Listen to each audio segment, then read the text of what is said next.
So, my fellow Americans, ask not what your country can do for you. Ask what you can do for your country. And the Institute of Politics will be a magnet between the university and elective officials. In its 11 years of life, the Institute has gone well beyond its original purpose of linking the world of ideas and practical political action. It has become one of the most active, vital, and exciting parts of Harvard, and its presence is felt around the country. Of all the programs of the Institute, its student program would have been especially close to President Kennedy's heart. May it have as lasting an impact on those who take part in it as it has had on those who have watched it grow.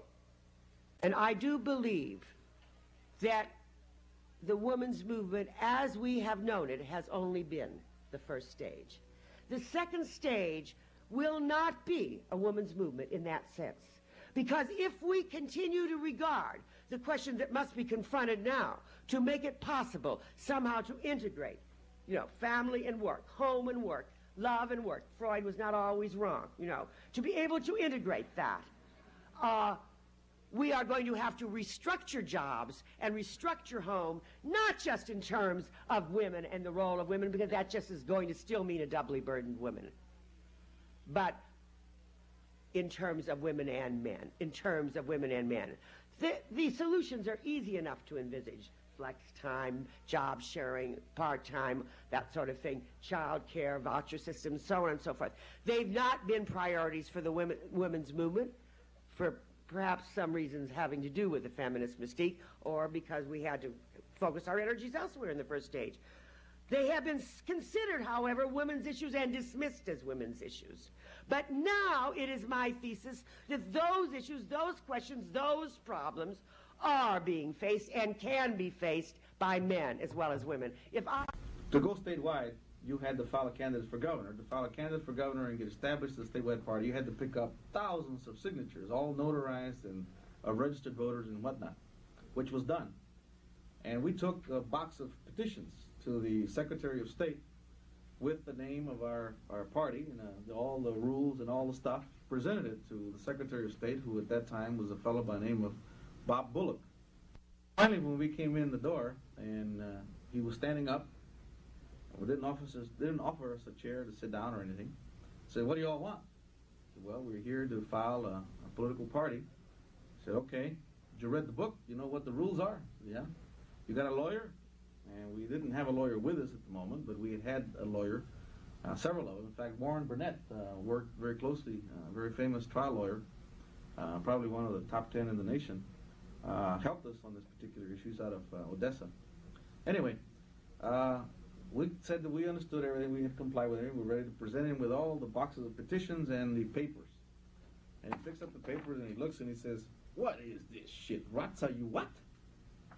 Don't you fellas know that the rules say you gotta have 3 words in your name, and one of them's gotta be party, and you can't use a name that's been used before, and it's gotta be in English?" I said, "No, we didn't understand that. We know that it's 3 words. We know that one of them has to be party. We don't find anywhere that says anything about English, and besides, that is the name in English." And he said, "Bullshit." So we asked him, we said, "Well, what's your name?" And he didn't understand where we were coming from at that moment. He said, "You know goddamn well what my name is. You saw it bigger than shit on the door when you walked in here. Don't you know where you are, boy?" He said, "Well, what's your name, sir?" He says, "You goddamn know what my name is. My name is Bob Bullock." And then we said, "Well, what's your name in Spanish?" He said, "Well, Bob Bullock, goddammit." So, well, Russell needs in Spanish, Russell needs in English. That's the name of our party. I've seen, in wandering around your city last night, that someone has been at work here as elsewhere painting the "Get U.S. out of El Salvador" slogan. I have yet to see the slogan of "Get Fidel Castro out of El Salvador." Ladies and gentlemen, he is there, and he intends to stay until he can win and get that country under his control. And as long as he's intent on doing that, and as long as the American people feel that that should be halted, and feel that the people of El Salvador should be given some opportunity to express themselves, and they're certainly not going to get it from Fidel Castro, then we, I think, should be there, and I think we will be there. Thank you.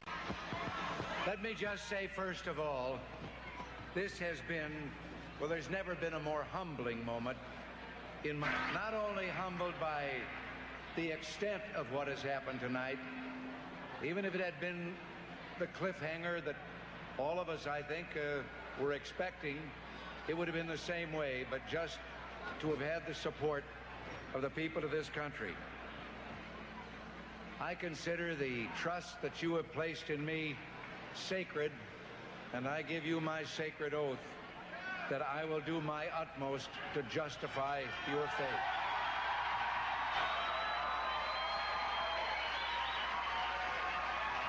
Governor Reagan, we just wanted to show you what the map of the United States looks like as of 8 o'clock tonight. Hey! All yours.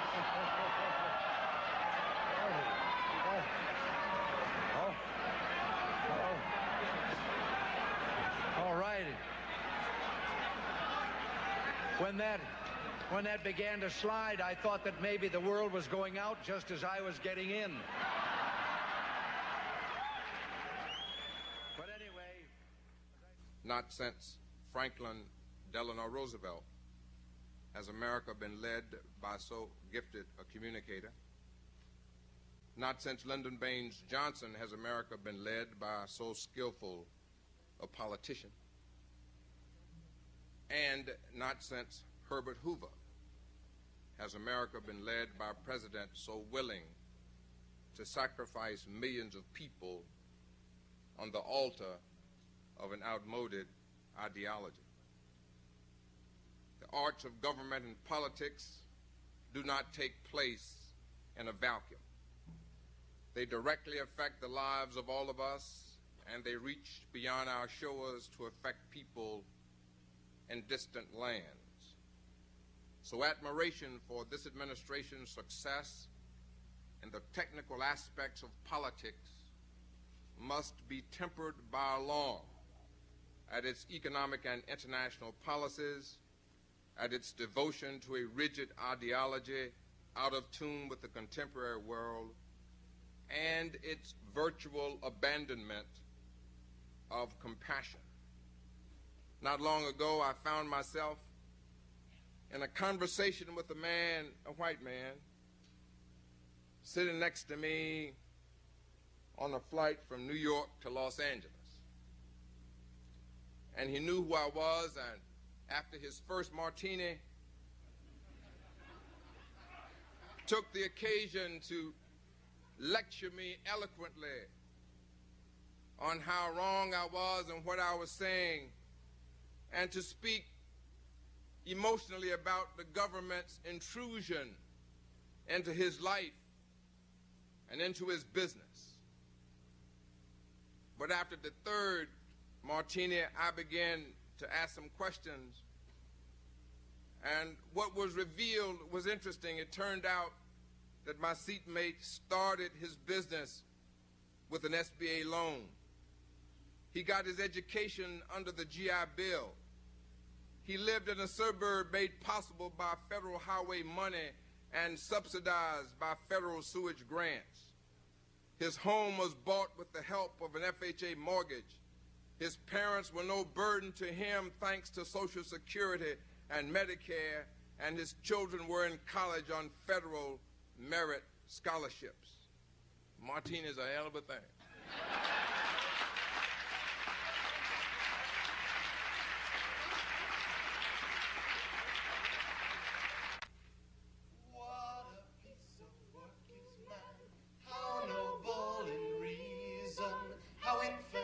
In fact, expressed and admirable. In action, how like an angel. In apprehension, how like a god. The beauty of the world, the paragon of animals. I have of late, but wherefore I know not, lost all my mirth. This goodly frame, the earth seems to me a sterile promontory. This this most excellent canopy, the air, look you, this brave o'erhanging firmament, this majestical roof, fretted with golden fire. Why, it appears no other thing to me than a foul and pestilent congregation of vapors. What a piece of work is man, how noble in reason.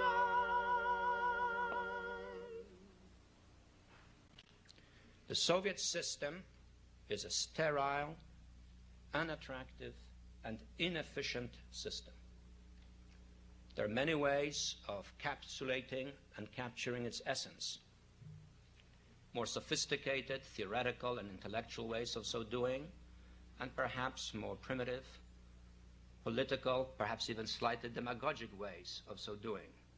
And once, in speaking to the cabinet, trying to explain to my fellow colleagues how the Soviet system changed over time, I relied on a formulation which fits more the latter than the former category, but which in some respects, I believe, conveys the essence of the nature of the contemporary Soviet system. I said that under Lenin, the Soviet system reminded me of a Shakers revival meeting. A great many people agitated about the future, with a leader on the podium charting the ideal society somewhere beyond the horizon.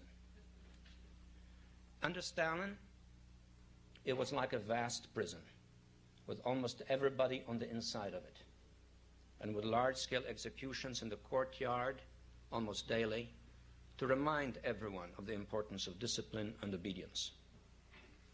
Under Khrushchev, it was like a large circus. A large number of emaciated, undernourished, and underdressed people sitting in the rafters, watching an act on the flying trapeze, the Sputnik and otherwise, and deriving a great deal of vicarious satisfaction from it. Under Brezhnev, it's like the American post office. People wallowing in paper with little moving anyway.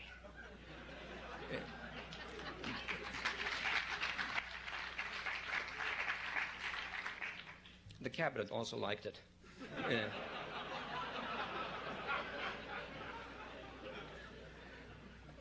Bob Strauss went around Washington repeating the story and claiming he invented it.